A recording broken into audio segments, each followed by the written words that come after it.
Hi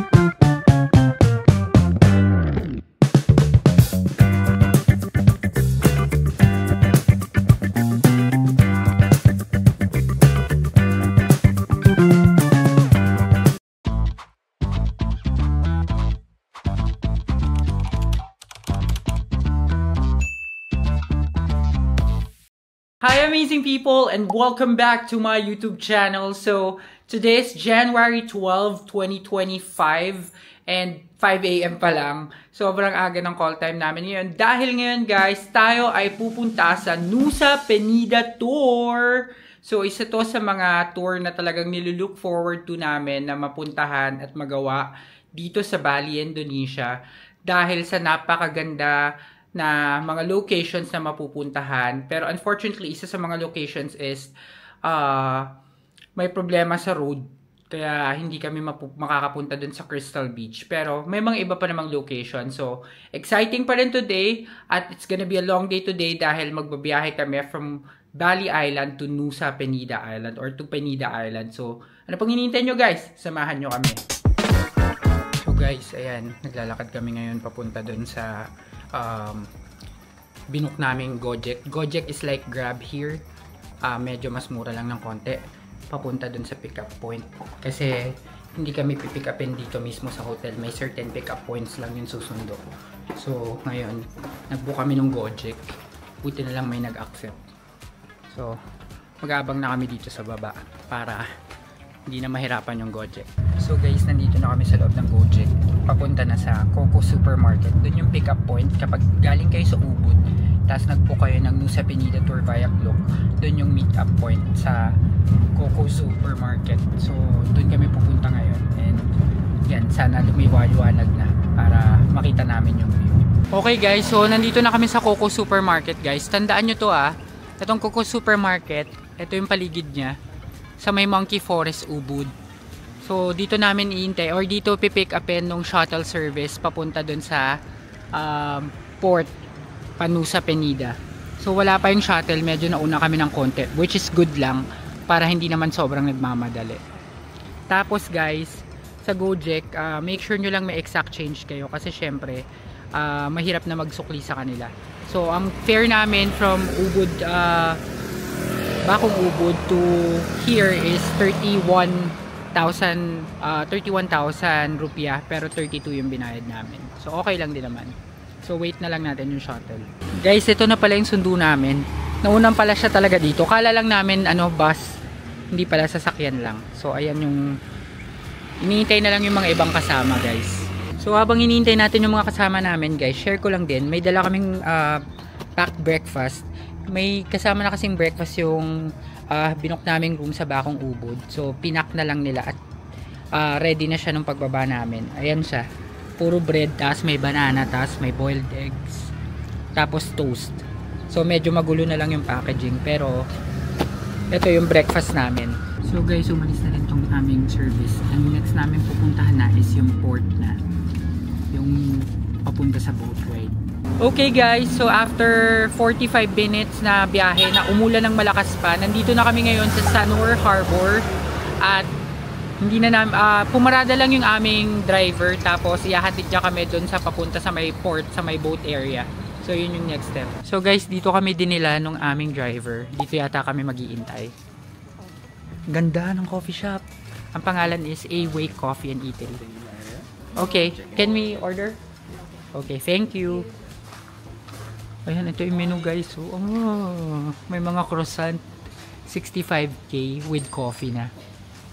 Ito naman 95k coffee sandwich. So, wow, ang ganda ng coffee shop na to. Ang pangalan is A-Wake Coffee and Eatery. Guys, tignan nyo, napakasimpleng coffee shop lang to dito. Pero ang ganda, napaka-aesthetic. Wow. Wow. Guys, ito yung menu nila. Post nyo na lang just in case. Pero napaka-interesting nung mga choices nila.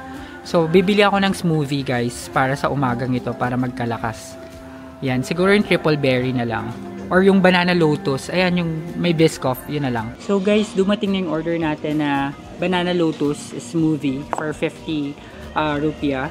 Titikman na natin siya habang naghihintay tayo ng ating boat.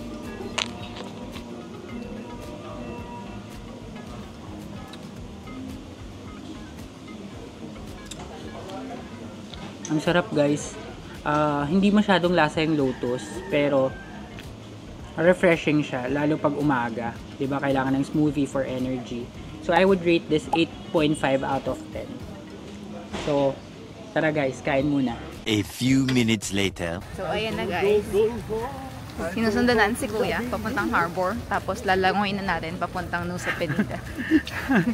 So guys, ito yung pinaka main entrance nitong harbor.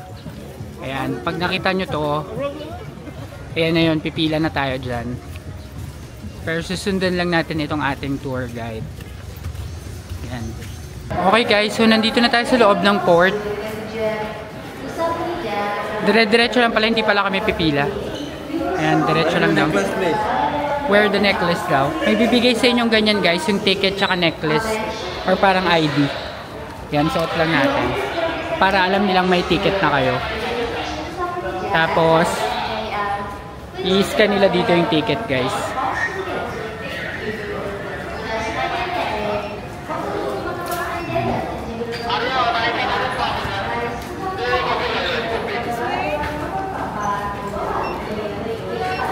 Thank you. And tapos akyat na tayo dito guys. Tuloy-tuloy lang tayo. So guys, ito na yung next. Sa boarding gate number 2 kami.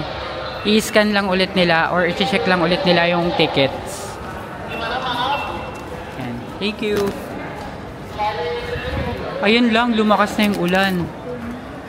Lakas na naman ang ulan guys. Yan. So makikita nyo malakas yung ulan guys. Doon yung mga bangka. Yan. So doon yung mga bangka guys. Pero ang lakas ng ulan papunta. Paano kaya to? So guys, ito na yung boat namin. Yan. So dito kami sasakay. At ito yung Nusa Penida. Hindi pa pala. Port. Ito yung port. Yan. So guys, nandito na kami sa loob ng boat. And pinupuno talaga nila yung boat. So FYI lang. Ito. Guys, breaking news, may snake dun sa ilalim ng upuan namin dito sa boat. Nakita niya talaga, nakita ko rin yung ulo. Yan. Yan, kinukuha na nila guys. Hindi nila makita. Kaya naputol yung kaninang vlog ko. Hindi pa nila nakikita. So guys, nakuha na yung snake. Pero dito na kami sa taas pumuesto. Kasi natakot na si Ren. Nakakatakot nung pinul nila yung snake guys. Malaki yung snake. So nakita ko lang kasi yung ulo. Pero siya nakita niya talaga. And too much sa kanya. Kaya talaga nakakatakot. So ingat-ingat lang.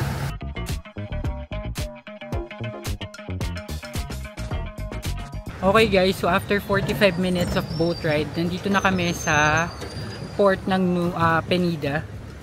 Ayan. So hindi pa rin kami nakaka-recover sa snake incident. Kasi talagang scary experience siya. Lalo, buti na lang talaga hindi kami tinuklaw, thank God. Iningatan kami ni Lord. So hindi kami nasaktan. Tapos nung nakuha talagang medyo mahaba tsaka malaki yung snake. Anyway, we're not gonna let the snake incident ruin our day here. So ang ganda naman ng paligid, tignan nyo. Ayan. So hintayin lang namin yung mga kasama namin tapos simula na tayo ng tour. So guys, sinusundan na lang namin yung tour guide namin. 3 na lang kami ngayon dito sa tour. So may mga pangalan nyo na pinapakita dun sa may port sa dulo. Hanapin nyo lang yung pangalan nyo. Kami kasi kasama na namin yung isang si Kuya kaya hindi na namin kinailangan hanapin.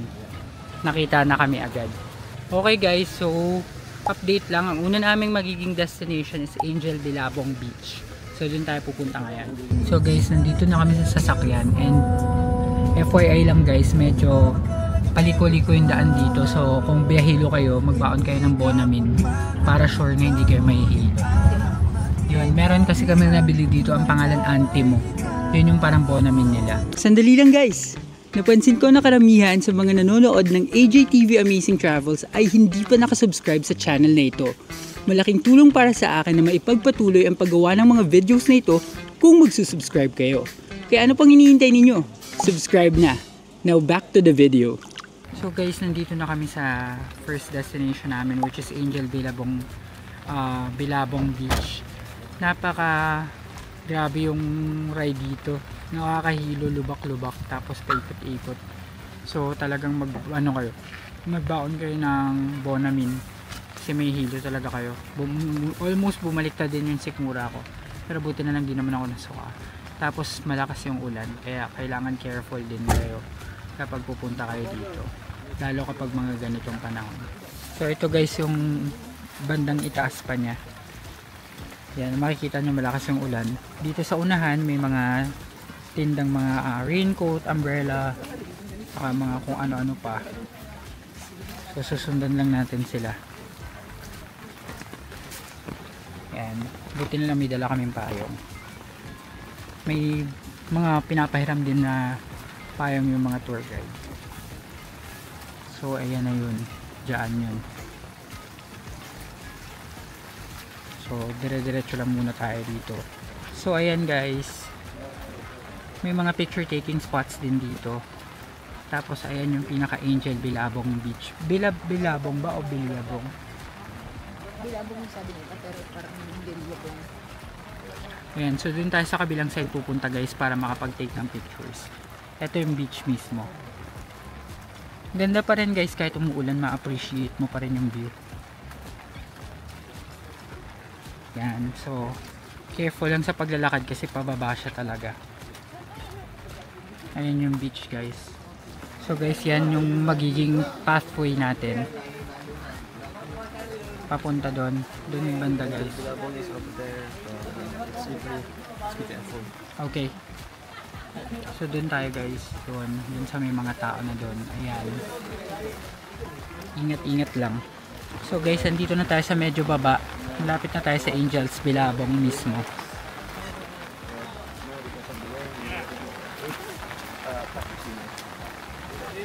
Ganda naman guys, maganda naman, worth it naman kahit papano yung sobrang nakakahilong ride. So guys, ito na yung Bilabong mismo. Ang ganda. Hindi ka lang makakababa kasi bawal. Yan, ang ganda niya guys, kahit umuulan.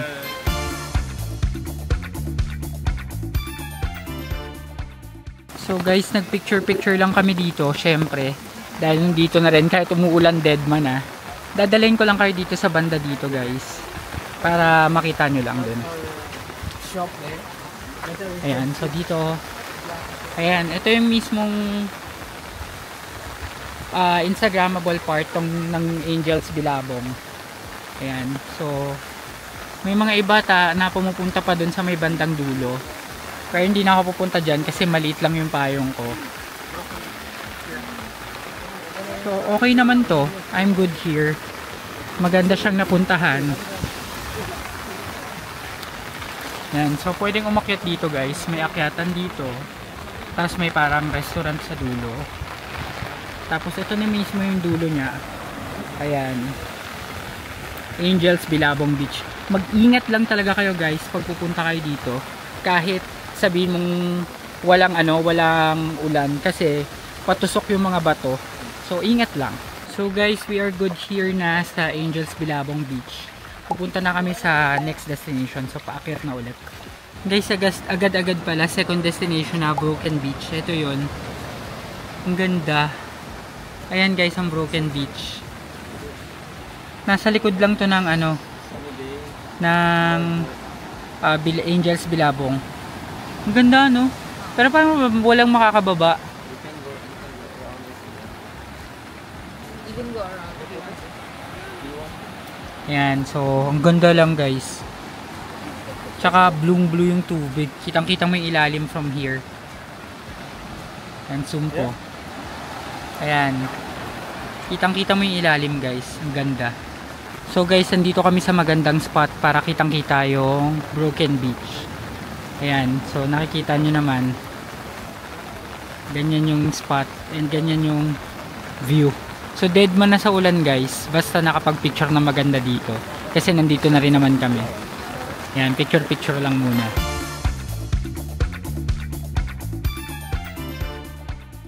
So guys, dahil sa sobrang lakas ng ulan, we decided to have a stopover muna dito sa coffee shop sa tapat nitong Broken Beach. Kasi yung driver namin umalis muna. Pipick upin pa kami after an hour. Eh tapos na kami, kaya dito muna kami mag-iintay, magpapatila ng ulan bago pumunta dun sa next destination. So guys, ito na yung in-order namin, fries lang, para lang makapagpatila kami ng ulan. So, papatilain muna namin guys kasi sobrang lakas na. Ayan. So, balikan ko kayo guys kapag papunta na tayo sa next destination. A few inches later. So guys, medyo humina na yung ulan at pabalik na kami sa aming sasakyan para pumunta na sa aming next destination. And with that, i-end ko na muna ang vlog na ito. Maraming salamat sa lahat ng nanood ng episode na ito ng ating Valley Vlogs. And if you like this video, please give me a like, comment, and share, and subscribe to my channel and hit the notification bell para updated kayo sa aking future vlogs. Abangan ang ating susunod na adventure dito sa Bali, Indonesia. Yun lang guys, maraming salamat. Bye!